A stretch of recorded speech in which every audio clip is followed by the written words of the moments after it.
Hello friends, what is TDS? TDS क्या है ये समझने से पहले 1 मिनट में जस्ट इंट्रोडक्शन देती हूँ क्योंकि ये नया चैनल है। This is my first video. This is Reshma. I am pursuing the chartered accountancy, CA की स्टूडेंट हूँ। उसके साथ मैं एंकरिंग भी करती हूँ। Actually I just love this two profession, chartered accountancy and anchoring. I have started my this channel Sikho Tax and Account with Reshma. The purpose behind starting this channel is to provide the knowledge about the taxation and accountancy. इस channel में मैं taxation and accountancy से basic concept से लेकर advance level तक सारी चीजें इसमें कवर करने वाली हूँ। सो जो भी लोग ऑफिस में काम करते हैं या जो भी स्टूडेंट्स अकाउंटेंसी एंड टैक्सेशन पढ़ते हैं तो उनके लिए this channel will be very useful for all of them. So start करते हैं। What is TDS? So what is TDS? लेकिन टीडीएस क्या है ये समझने से पहले तो हमें ये जानना जरूरी है कि टीडीएस या कोई भी टैक्स कट क्यों किया जाता है। ये एक बार समझ में आ गया तो हम बाद में समझ लेते हैं कि टीडीएस एग्जैक्टली क्या है। भारत की लोक संख्या 130 करोड़ के करीब है। देश की जनता के लिए सरकार द्वारा तमाम सुविधाएं प्रदान की जाती है। अब सवाल ये है कि ये तमाम सुविधाएं शुरू करने के लिए पैसा कहाँ से आता है? वो आता है हमसे और आपसे।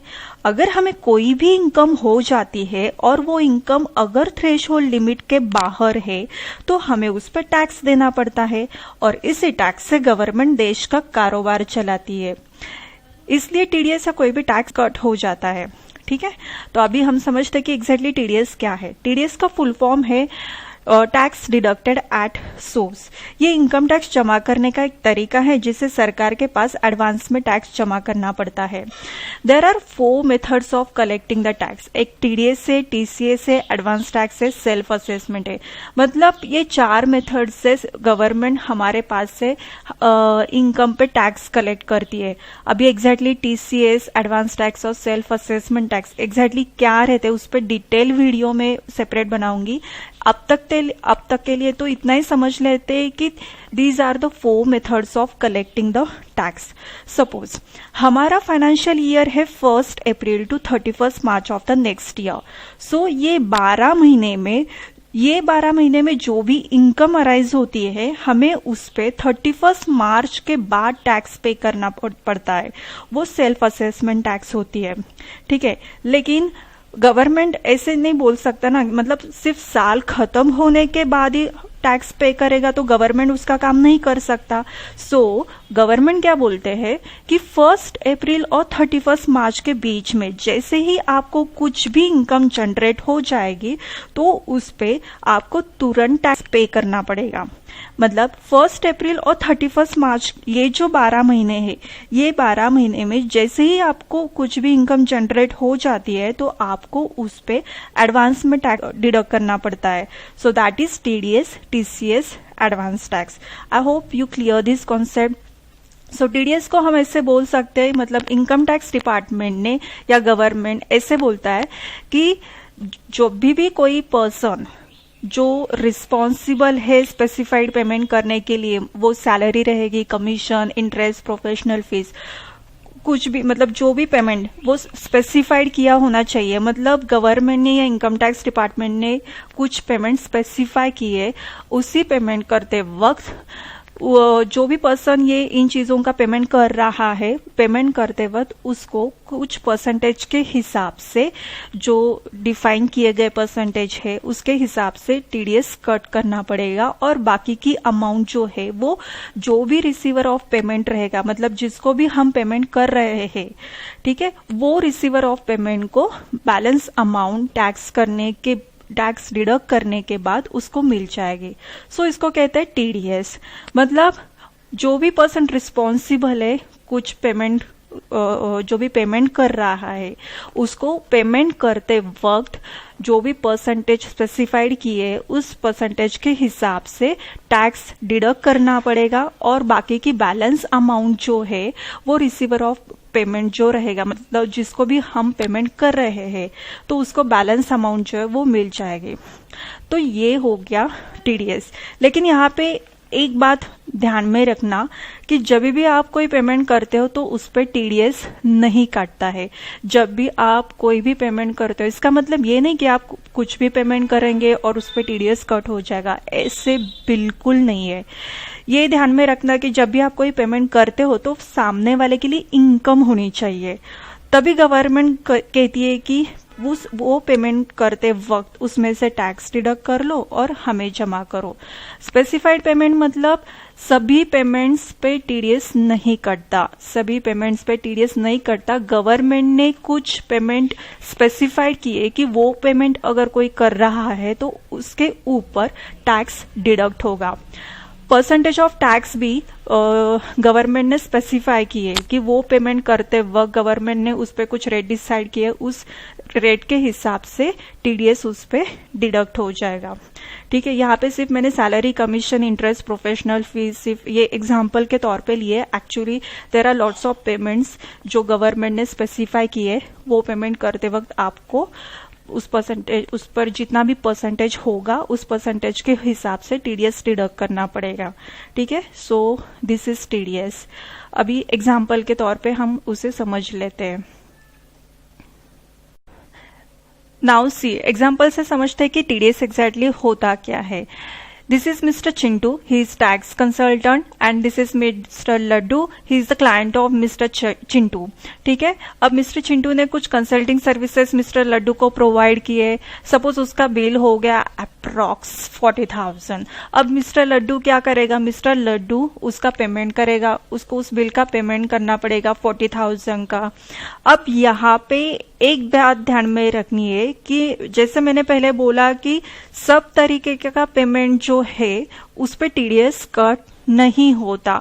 समझो, अगर ये पेमेंट के ऊपर टीडीएस एप्लीकेबल नहीं है तो मिस्टर लड्डू सीधा 40,000 का पेमेंट मिस्टर चिंटू को करेगा।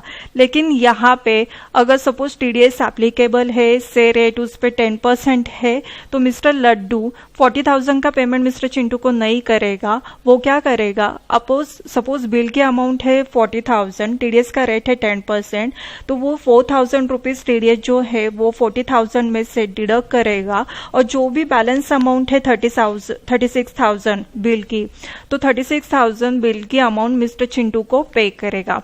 अब मिस्टर लड्डू ने ये जो भी 4,000 रुपीज टीडीएस डिडक्ट किए हैं वो खुद के पास तो रखेगा नहीं। वो क्या करेगा, ये जो 4,000 है वो सीधा गवर्नमेंट को डिपॉजिट कर देगा। ठीक है, यहाँ पे टीडीएस एप्लीकेबल है, इसलिए पेमेंट करते वक्त मिस्टर लड्डू ने वो पेमेंट पे 10% के हिसाब से टीडीएस काट लिया और बैलेंस जो अमाउंट है वो मिस्टर चिंटू को पेमेंट कर दी। लास्ट टाइम जैसे मैंने बताया था कि कोई भी पेमेंट करते हो तो उसको टीडीएस नहीं काटना है, बट यहाँ पे कंसल्टिंग सर्विसेज टीडीएस के दायरे में आती है, इसलिए उस पे जो भी रेट रहेगा, ये मैंने एग्जांपल के तौर पे लिया है, तो उसके हिसाब से टीडीएस कट होगा और बैलेंस अमाउंट जो है वो मिस्टर चिंटू को पे हो गई। अब यहाँ पे जैसे मैंने बोला था कि जब भी आप कोई पेमेंट करते हो तो वो सामने वाले के लिए इनकम होनी चाहिए। यहाँ पे मिस्टर लड्डू पेमेंट कर रहा है लेकिन वो मिस्टर चिंटू के लिए इनकम है, और वो जो इनकम या ये जो पेमेंट कर रहा है वो टीडीएस के दायरे में आ रही है, तो टीडीएस के रूल के हिसाब से उस पर टीडीएस कट किया और बैलेंस अमाउंट मिस्टर चिंटू को पे किया। मिस्टर चिंटू के लिए वो इनकम रहेगी और मिस्टर लड्डू के लिए पेमेंट रहेगी। अब समझते हैं कि डिडक्टी और डिडक्टर एग्जैक्टली होता क्या है। डिडक्टर मतलब the person who deduct the TDS. हमारे एग्जाम्पल में मिस्टर लड्डू डिडक्टर हो गया क्योंकि मिस्टर लड्डू ने उस पे मिस्टर चिंटू का जो बिल है, बिल का पेमेंट करते वक्त उस पेमेंट पे टीडीएस डिडक्ट किया है। ठीक है, and deductee is the person on whose income TDS was deducted. ठीक है, मिस्टर चिंटू के इनकम के ऊपर टैक्स डिडक्ट हो गया है तो वो हमारी नजरे से डिडक्टी हो गया। मिस्टर लड्डू डिडक्टर हो गया और मिस्टर चिंटू डिडक्टी हो गया। आई होप टीडीएस क्या है ये बातें इस एग्जांपल से आपको क्लियर हो गई है। नाउ सी, हमने देखा कि टीडीएस एग्जैक्टली क्या होता है, उसके बाद हमने एक एग्जांपल से समझ भी लिया कि टीडीएस क्या होता है। आई होप एग्जाम्पल से ज्यादा बातें क्लियर हो गई रहेंगी ना हो। जिसके इनकम के ऊपर टीडीएस डिडक्ट हुआ है that mean mister Chintu, and जिसने पेमेंट करते वक्त टैक्स डिडक्ट किया है दैट इज मिस्टर लड्डू। अब ये दोनों लोगों की रिस्पॉन्सिबिलिटी क्या है इनकम मिलने के बाद और इसको पेमेंट करने के बाद जो भी उसने टैक्स काटा है तब उसकी रिस्पॉन्सिबिलिटी क्या रहेगी वो हम देखेंगे। लास्ट टाइम हमने देखा था कि मिस्टर चिंटू जो टैक्स कंसल्टेंट है उसने कुछ सर्विसेज प्रोवाइड किए, वो 40,000 का बिल हो गया। मिस्टर लड्डू उसका क्लाइंट है और वो 40,000 का जो पेमेंट है वो टीडीएस के दायरे में आता है। सो मिस्टर लड्डू ने 4,000 rupees as a TDS deduct कर दे और बाकी की जो 36,000 है वो मिस्टर चिंटू को पे कर दी है। ठीक है, मिस्टर चिंटू यहाँ डिडक्टी हो गया, उसके इनकम पे टैक्स डिडक्ट हो गया है और मिस्टर लड्डू यहाँ डिडक्टर हो गया क्योंकि उसने टैक्स डिडक्ट किया है। अब मिस्टर लड्डू की एज अ डिडक्टर रिस्पॉन्सिबिलिटी क्या है ये यहाँ हम देख लेंगे। ठीक है, मिस्टर लड्डू क्या करेगा, जैसे ही उसको चिंटू के पास से बिल मिलेगा वो उस बिल पे 4,000 रुपीज का टीडीएस डिडक्ट करेगा। सो उसकी रिस्पॉन्सिबिलिटी पहले ये हो गई कि वो टैक्स डिडक्ट करेगा। अब टैक्स डिडक्ट करने के बाद वो तो खुद के पास तो ऑब्वियसली नहीं रखेगा, वो गवर्नमेंट को पे करेगा। वो जो उसने टैक्स डिडक्ट किया है वो गवर्नमेंट को डिपॉजिट करेगा।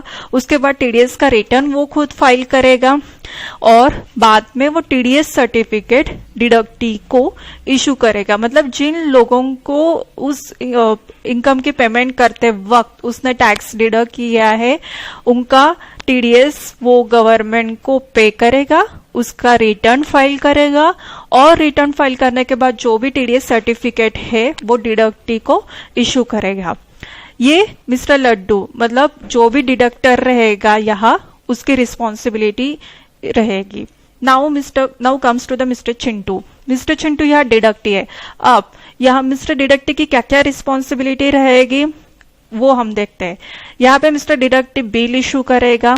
बिल इशू करने के बाद टैक्स तो ऑब्वियसली मिस्टर लड्डू करेगा, मतलब जो डिडक्टर है वो। और यहाँ बिल इशू करने के बाद वो बिल का पेमेंट करेगा। ठीक है, उसका बिल का पेमेंट भी कैसे मिलेगा, टैक्स डिडक्ट करके। अगर वो टीडीएस के दायरे में आता है तो ही उसकी इनकम जो मिल रही है वो टीडीएस के दायरे में आ रही है तभी उसका टीडीएस कट हो जाएगा, अदरवाइज नहीं। ठीक है, तो यहाँ पे वो पेमेंट करेगा। ठीक है, उसके बाद जिसने भी उसका टीडीएस काटा है उसके पास से वो टीडीएस सर्टिफिकेट कलेक्ट करेगा। टीडीएस सर्टिफिकेट कलेक्ट करेगा।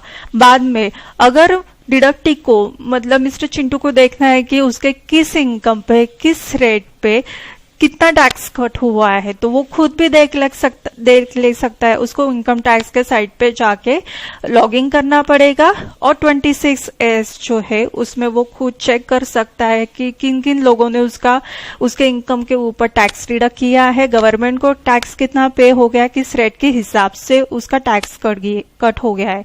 26S एग्जैक्टली क्या है I will make the detail video later on, but अभी के लिए इतना ही समझ लेते हैं कि अगर डिडक्ट को मिस्टर चिंटू को ये देखना है कि उसके कितने इनकम के ऊपर किन लोगों ने कितना टैक्स कट किया है तो वो खुद चेक कर सकता है इनकम टैक्स के साइट पे जाके 26S में।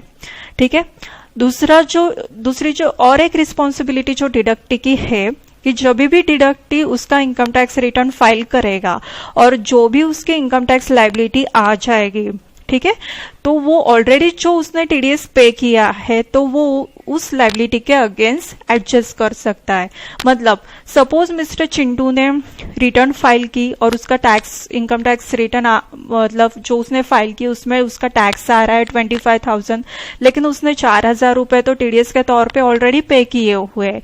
सो उसको वो 4,000 रुपए ये 25,000 के अगेंस्ट एडजस्ट कर सकता है बिकॉज उसने एडवांस में वो टैक्स पे किया है। सो उसकी नेट टैक्स लायबिलिटी हो गई 21,000, मतलब अब उसको 21,000 रुपीज टैक्स पे करना पड़ेगा। ठीक है, ये हो गई डिडक्टी की रिस्पॉन्सिबिलिटी और ये हो गए डिडक्टर की रिस्पॉन्सिबिलिटी। ठीक है, आई होप कि एग्जैक्टली व्हाट इज टीडीएस अब आपको समझ में आ रहा रहेगा। अगर आपको कुछ चीज़ें समझ में नहीं आ रही है या आपको कुछ क्वेरीज है, डाउट है, आपके कुछ सजेशन रहेंगे तो प्लीज़ नीचे कमेंट सेक्शन में जाके मुझे कमेंट कीजिए। और टीडीएस रिलेटेड अगर आप किसी पर्टिकुलर टॉपिक पे वीडियो चाहते हो तो वो भी मुझे कमेंट सेक्शन में जाके बता दीजिए। ये तो था एक बेसिक ओवरव्यू ऑफ कि टीडीएस एग्जैक्टली क्या रहता है। अभी 26S क्या रहता है, टीडीएस रिटर्न क्या रहता है, कैसे फाइल किया जाता है टीडीएस रिटर्न, टीडीएस सर्टिफिकेट क्या रहता है, और टीडीएस से रिलेटेड जो भी छोटे छोटे कॉन्सेप्ट्स रहेंगे या कुछ बातें रहेंगी तो मैं उसके ऊपर स्मॉल वीडियोस बना दूंगी। अगर आपको ये वीडियो अच्छी लगी हो तो please do subscribe my channels and don't forget to press the bell button, जिसके भी जो भी कुछ मैं नई वीडियो डालूंगी तो उसके नोटिफिकेशन आपको तुरंत मिल जाएंगे। अब मिलते हैं टीडीएस से रिलेटेड टॉपिक लेकर नेक्स्ट वीडियो में। तब तक के लिए रेशमा सेज बाय। सीखते रहो, सिखाते रहो।